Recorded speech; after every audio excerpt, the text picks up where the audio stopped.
Bibla tregon për një ditë kur vetë Zoti zbriti minimal dhe një popull i tërë dëgjoi zërin e tij me veshët e vet. Kjo histori gjendet tek Eksodi 19 dhe Ligji për Trirë 4. Ishte mali Sinai.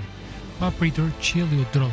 Errësira ra, një re e dendur mbuloi malin dhe një tingull si buri filloi të bëhej gjithnjë më i fortë. Pastaj Zoti zbriti në zjarr.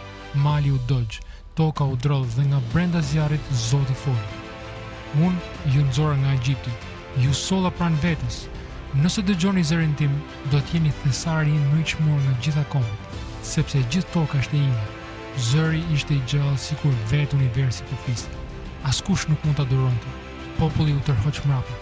Ato u dridhen nga frika dhe ju lutën Mojsiut, mos e lejo që Zoti ta flas më. Ne nuk mund të mbijetojmë përballë madhështisë së tij.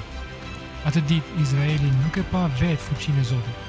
Ato e ndjenë në thellësinë e eshtrave të tyre dhe kuptuan diçka të përjetshme.